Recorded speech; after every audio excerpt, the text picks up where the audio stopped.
আসসালামু আলাইকুম এভরিওয়ান, সবাই কেমন আছেন? আশা করছি সবাই ভালো আছেন। আমার নতুন আরেকটি ব্লগে আপনাদের সবাইকে ওয়েলকাম করছি। এই ব্লগটা হচ্ছে রোজার আগের দিন থেকে স্টার্ট করেছিলাম। ওদিন হচ্ছে আমার মেয়ে খুব বায়না ধরেছিল যে ওকে নিয়ে একটু চিকেন ফ্রাই খাওয়াতে নিয়ে যেতে। তো আমি এজন্য ওকে নিয়ে হচ্ছে হারফিতে গিয়েছিলাম। আর হারফিতে যাওয়ার কারণ হচ্ছে ওখানে হচ্ছে বাচ্চারা খেতেও পারে প্লাস একটু খেলতেও পারে, যেহেতু একটা ছোট প্লে জোন আছে ওদের জন্য।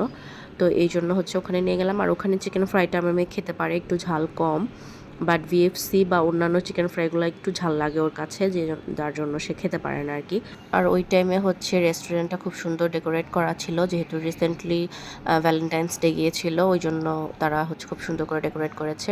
তো আমাদের খাবার হচ্ছে চলে এসেছিলো। এখানে 2টা চিকেন ফ্রাই ছিল, তারপর হচ্ছে ফ্রেঞ্চ ফ্রাই আর হচ্ছে একটা কোক ছিল আর কি, এটা প্যাকেজে ছিল। তো আমি আর আমার মেয়ে হচ্ছে একসাথে আমরা খাচ্ছিলাম ওখানে। আর আমার কিন্তু আমার মেয়ের সাথে এরকম টাইম স্পেন্ড করা খুব ভালো লাগে। আমরা মা মেয়ে প্রায় হচ্ছে এরকম বাহিরে যাই একা একা, হচ্ছে আমরা আমাদের যেটা খেতে মন চায়, বিশেষ করে আমার মেয়ের যেটা খেতে মন চায় ওটাই হচ্ছে আমি ওকে খাওয়াই, প্লাস আমিও খাই একসাথে। আর ও তো অনেক রকমের কথাবার্তা বলে তখন। এরপর বাসায় চলে আসলাম, এসে হচ্ছে সাহারির জন্য রান্না করতেছি। প্রথম রোজা যেহেতু ছিল এই জন্য হচ্ছে একটু হাঁসের মাংস রান্না করতেছিলাম। আর আসলে রোজার মধ্যে তেমন খাওয়া দাওয়া করা হয় না, এই জন্য মাংস একটুখানি রান্না করি বা যে কোনো তরকারি অল্পই রান্না করা হয়, যেহেতু হচ্ছে একবেলাই খাওয়া হয় শুধুমাত্র সাহারিতে, এই জন্য। তো এখানে আমি সব রকমের মশলা একসাথে দিয়ে দিলাম। এরপর হচ্ছে খুব ভালোভাবে মশলাটা আমি কষাবো, যেহেতু হাঁসের মাংসতে একটু মশলাটা বেশি দরকার হয়, তো এই জন্য হচ্ছে মাংস মধ্যে সব মশলা দিয়ে ভালোভাবে হচ্ছে আমি কষিয়ে নিলাম আর কি। তারপর হচ্ছে মাংস বসিয়ে দিলাম। আমার হচ্ছে একটু জ্বর আর হালকা ঠান্ডা আছে, যার কারণে ভয়েসটা একটু অন্যরকম শোনা যাচ্ছে আজকে। I am sorry for that. তো যাই হোক, এটা ছিল এর পর দিনের ভিডিও, প্রথম রোজার দিন। তো আমি হচ্ছে দুপুরের জোহরের নামাজ পড়ার পর হচ্ছে আমি আমাদের অফিস রুমে চলে গেলাম আমাদের পার্সেলগুলো প্যাক করতে। যারা আমার রেগুলার ব্লগ দেখেন তারা জানেন যে আমার একটা পেজ আছে, আর আমার পেজের নাম হচ্ছে উজমাস ডেকোর, যেখানে হচ্ছে আমরা ইম্পোর্টেড ব্যাগ সেল করি। আর রিসেন্টলি হচ্ছে আমরা আমাদের পেজে কিছু ওয়াচের কালেকশনও হচ্ছে উঠিয়েছি। তো আমাদের পেজে গেলে আপনারা হচ্ছে সেটা দেখতে পারবেন। আর ওয়াচের কালেকশনগুলো আপনারা কিন্তু পেয়ে যাবেন উজমাস গ্লোরিতে। আমি হচ্ছে একটা একটা করে সবগুলো পার্সেল প্যাক করে নিচ্ছিলাম, ওই দিনের যতগুলো পার্সেল ছিল।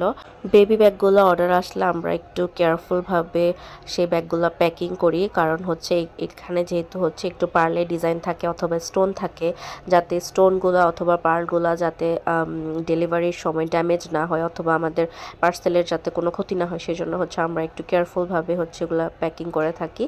এটা শুধু হচ্ছে বেবিদের ব্যাগ না, যখন হচ্ছে স্টোনের ব্যাগ অথবা হচ্ছে কোনো ক্লাউচগুলো অর্ডার আসে তখনও কিন্তু আমরা এইভাবে করে র্যাপ করে তারপরে দিয়ে থাকি আর কি। তো আমি সবগুলো পার্সেল প্যাক করে নিলাম। এরপর হচ্ছে বাসায় চলে গেলাম। বাসায় গিয়ে হচ্ছে আমি এখন ইফতার রেডি করতেছি। ওই দিন যেহেতু প্রথম রোজা ছিল এই জন্য হচ্ছে সব রকমের আইটেম করা ট্রাই করেছি। প্রথমে হচ্ছে আমি এখানে বেগুনিগুলো ভেজে নিয়েছিলাম, এরপর হচ্ছে আমি আলুর চপ আর ডিম চপ এবং হচ্ছে পেঁয়াজগুলোও ভেজে নিয়েছি। আমাদের বাসায় সবাই একটু হচ্ছে মচমচে ভাজাগুলো পছন্দ করে সব কিছু, এই জন্য আমি একটু লাল লাল করে ভাজা ট্রাই করেছি। এতে হচ্ছে খেতেও কিন্তু খুব ভালো লাগে। আর আমি যে কিছু ফ্রোজেন রোল করে রেখেছিলাম ডিপে, সেগুলোও হচ্ছে নামিয়ে নিয়েছি। তো সেগুলো হচ্ছে ভেজে নিয়েছি। আর আমার ফ্রোজেন রোলগুলো কিন্তু খুবই সুন্দর হয়েছে, ভাজার সময় কিন্তু কোনো প্যারা হয়নি, একদমই সুন্দর করেছিল, যেহেতু আমি একদম সুন্দরভাবে ফ্রোজেন করেছি। প্রথমে হচ্ছে আমি আলাদা প্লেটে করে হচ্ছে এগুলো একটু শক্ত করে নিয়েছিলাম ডিপে রেখে, এরপর হচ্ছে আমি বক্স আর হচ্ছে পলিতে রেখে দিয়েছিলাম। তো আমার সবগুলা ভাজা শেষ। আর এরপর হচ্ছে দেখলাম আমার শ্বশুর হচ্ছে এখানে হালিমও নিয়ে এসেছে, সাথে হচ্ছে গ্রিলও এনেছিল। তো আজকের ভিডিও এই পর্যন্ত, সবাই ভালো থাকবেন, আল্লাহ হাফেজ।